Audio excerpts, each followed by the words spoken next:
Hi, it's John, and welcome to the channel, 4:32 a.m. on Sunday, March the 23rd, with the big blue mug of coffee.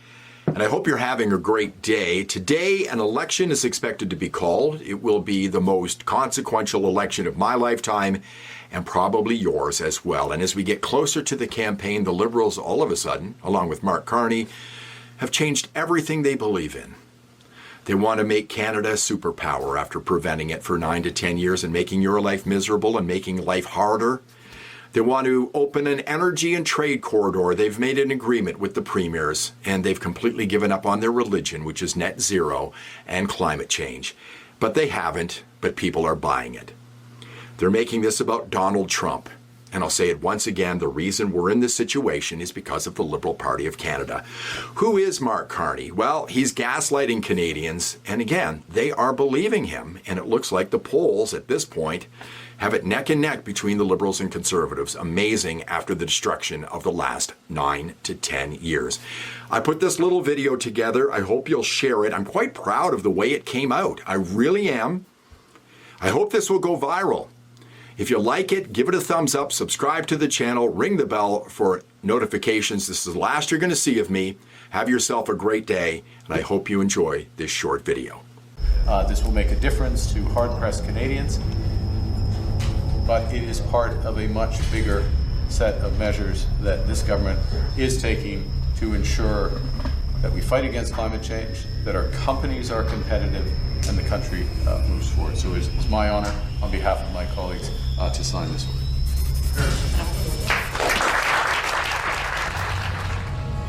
Now, so far, carbon prices have been applied sparingly. They've been set far too low, in the single digits on average globally, well short of the estimated $80 to $100 a ton needed by the end of this decade to keep us on track to net zero. Now, so far, carbon prices have been applied sparingly. They've been set far too low.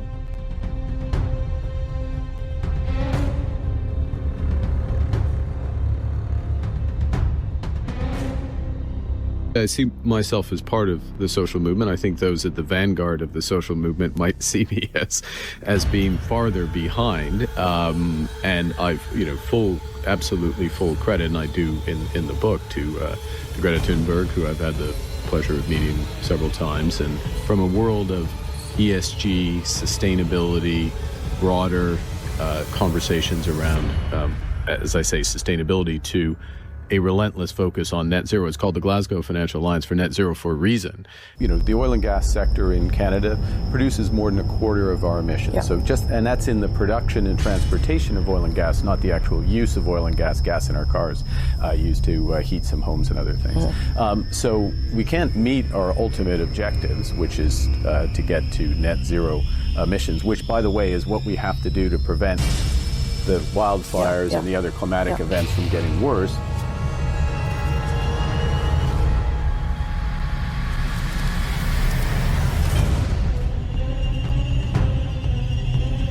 And yet your company has invested billions of dollars in oil companies in both Brazil and the UAE to buy pipelines. You've bought billions of dollars of pipelines as a company in the last 5 years. Do you support those investments? Mr. Polyev, there is a global energy system, and one of the issues, I'm trying to explain a bit of how the economy works. One of the Thank issues, you so much. It may help. One of the issues for this committee in thinking about a sustainable transition. Do you support it? Where is Canada's role in those as energy transitions from fossil fuels to renewables? And in different jurisdictions, into geography, it matters. It matters, and this is a fundamental point. Yeah. No, I'm sorry. This is a fundamental. You're finally getting to a point. You've exceeded the time. Relevant to this committee's inquiry. What you're saying is you oppose pipelines in Canada, but you support them in the UAE and in Brazil. That's what you've actually said. There are specific. That's your double standard. It is not a double standard. It is a double standard. No, it's not. You make billions of dollars off foreign pipelines, and you shut them down here at home, putting our people out of work.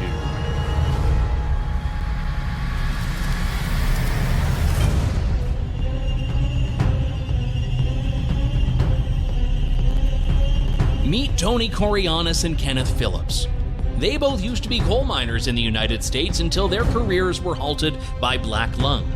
Why should this matter to Canadians? Well, because Mark Carney's company, Brookfield, was making money off the backs of these gentlemen and many like them. With Carney at the helm, Brookfield launched Brookfield Reinsurance, an insurance division operating out of Bermuda, free from Canadian regulations and taxes. One of the big strategic initiatives that Brookfield has taken in the last few years is to build an insurance business. In 2023, Brookfield bought Rockwood's parent company, Argo Group, for $1.1 billion US. Despite Carney's insistence on everyone else getting off coal, with Rockwood, he was making money by denying black lung treatments and benefits to sick coal miners and their families. We know that Mr. Carney's company abuses workers. They bust unions. They invested in companies that busted unions. He also, in a very tragic case, one of the insurance arm of Carney's company, Brookfield, profited by denying the insurance claims of coal miners dying from black lung. These are workers who, by breathing in dust in the ground, became extremely sick, and when they went to get the insurance that they had paid for, they were denied by Carney's, the company that does the insurance for Brookfield. They profited off that. In fact, this company lost in court. The court found that the company was wrong. Now, Mr. Carney needs to tell us, is he still invested in a company that abuses workers' rights and denies coal miners and their widows the benefits that they deserve?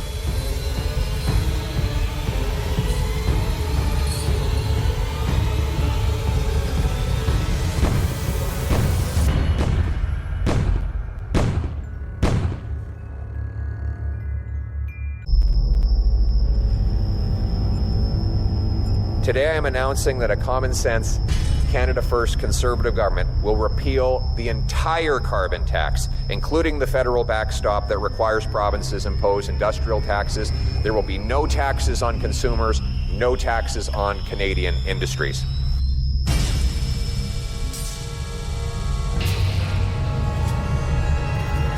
Now, so far, carbon prices have been applied sparingly. They've been set far too low.